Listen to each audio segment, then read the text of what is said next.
Oh my God. This is hysterical. Look, I was reading this and I was like, yep, I know exactly what you mean. And you know, the craziest thing is you can ask your parents, hey, like, you're not rich. Like, you know that working sucks. Why did you bring me here? And they'll look at you like, huh?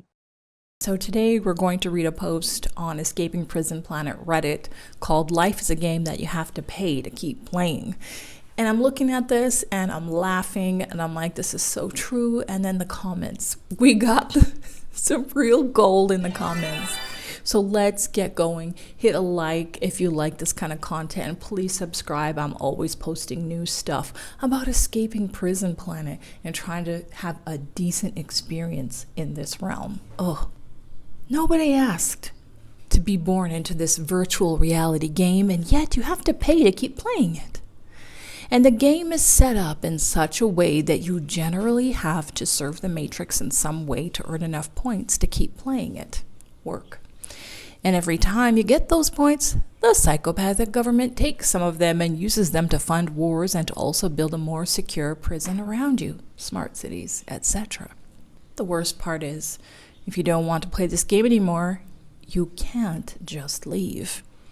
You have to take some drastic action, and if you're not willing to take those actions like offing yourself or not eating or drinking until you leave the body, which, by the way, is extremely painful, you have to keep dragging on every day, working at a soulless job just to make enough points to afford to keep playing a game you not only don't enjoy anymore, but you didn't even ask to play in the first place. I haven't even mentioned all the NPCs in the game who question nothing and who accept their own enslavement, which means you will also be enslaved, since freedom on a collective level can only happen if people are awake and resist slavery, which they can't do because they're NPCs. So you end up living in a fake world run by PDF files and psychopaths, and you just have to accept it because most people don't care. And as long as they don't care, nothing changes. Even if you are awakening, you still have no choice but to fund your own enslavement, since you get taxed when you get paid and when you buy food or anything else for that matter. We truly do live on a prison planet. And I have to agree, I have a lot of spare time in my life. Like, I have to work and I have to be part of the Matrix like everyone else. But, I work from home. I'm self-employed. I work online. I live in a beautiful hot country, which drives me crazy from time to time. But still, I am so grateful to be here. And I research this stuff day and night. I want to find out cheat codes to this Matrix. I want to find out how to escape Prison Planet after death. I want to know who I am, why I'm here, and I'm just pissed that these answers don't exist. They don't exist. And we really have to go looking for other people such as myself. I found this guy recently who's been his information has been so good. I'm going to link some of his videos below. Eric Dubay. It is absolutely wild that we ended up here. And I don't accept answers from the new age anymore. Oh, you chose to be here. Earth is a school. I was introduced to these ideas back when I had a boyfriend in my late 20s who was really indoctrinated on it. He had come from a restrictive religion and he left that and he found the new religion of the new age movement. He was very convincing speaker, and so I just kind of believed him, and I kind of had this in my mind for a long time. It's very easy to cope by believing you deserve it and by believing all of this is for your own good, but that is again just another repeat of the church. This is gaslighting, this is abuse.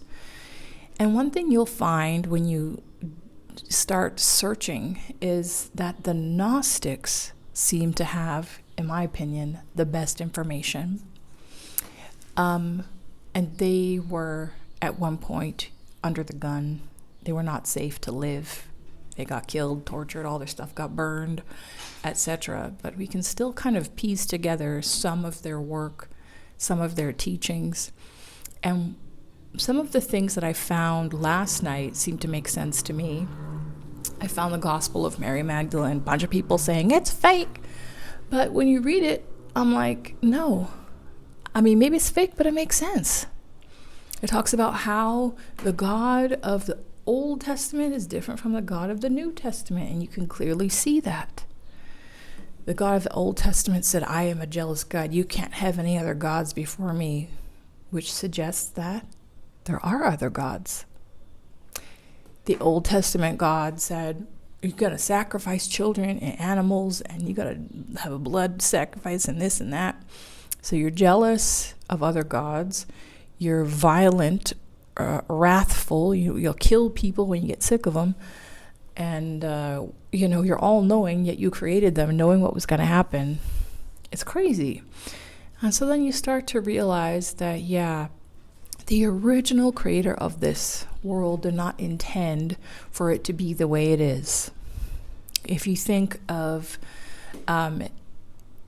we were intended to have things provided, to live in peace, to live in harmony, but the earth, this realm, came under some terrible influence that also recycles and reincarnates souls, forces you to work to stay alive, slowly depletes your soul, and that at the end of your life tries to give you a life review going, here's all the things you did wrong. You need to go back and suffer, and we're going to wipe your memory.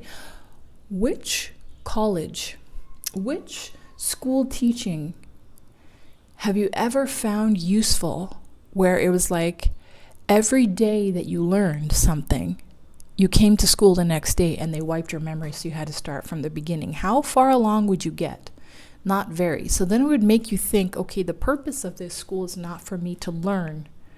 And because this process is extremely painful, what could actually be happening here? And then you learn about loosh farming, and you learn about archons, and you learn about demonic influences, and you're like, oh, okay, it's now starting to come together. So let's get into this other comment here. This is so funny. It's got only 21 upvotes, and it's called Fate Meets Luck. OP must be onto something because all the brain-rotted NPCs came out to defend the status quo with thought-terminating cliches and platitudes.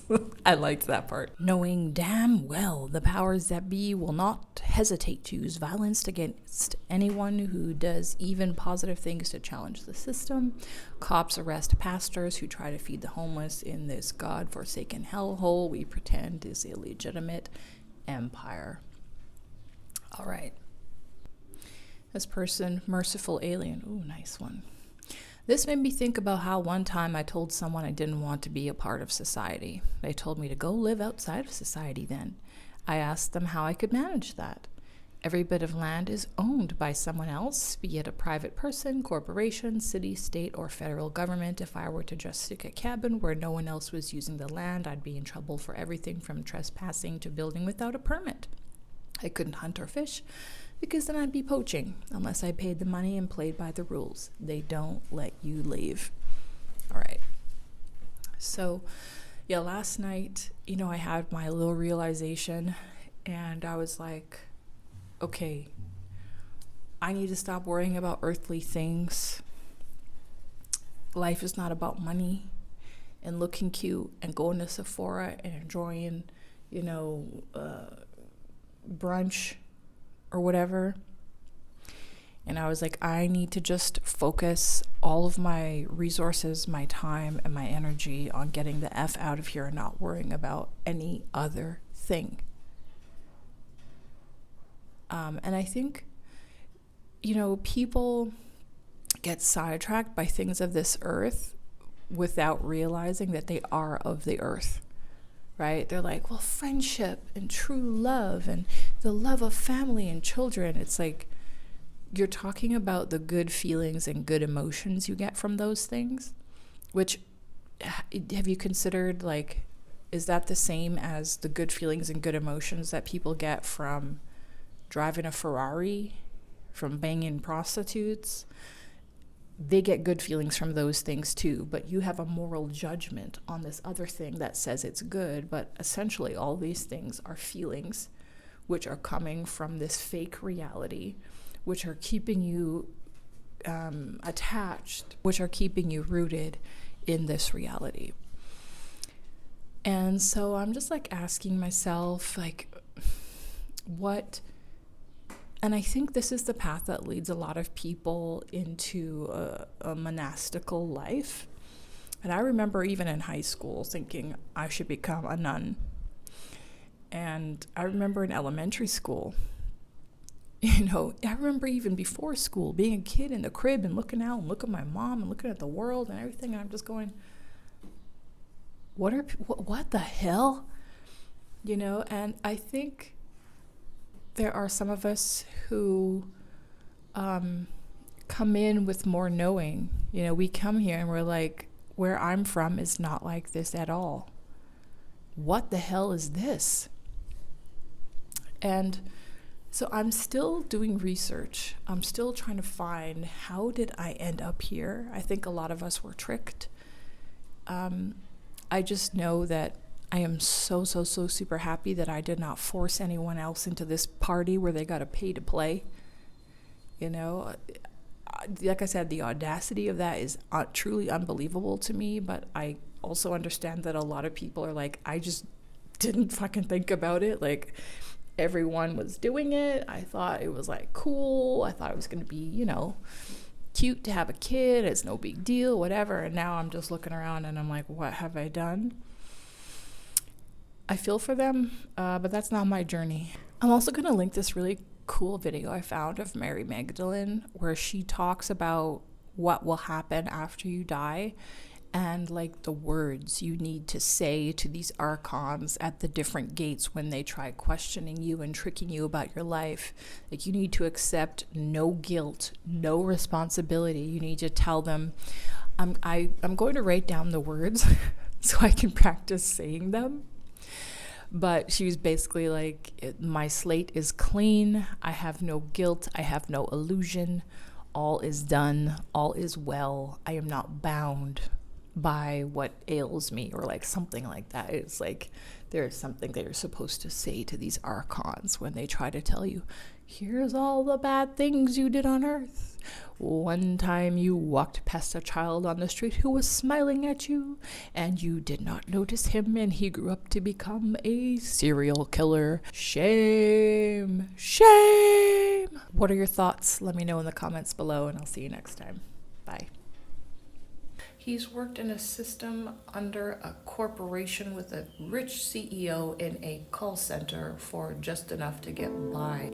It also seems that he had nobody to really connect with because most of Earth is populated by zombies. To his credit, it looks like he at least didn't pass on that legacy of yours, so that's great. Well, I did the best I could. There's no manual on how to be a good parent. Actually, here is 1% of the manuals that exist in the world on how to be a good parent, of which you've read absolutely none.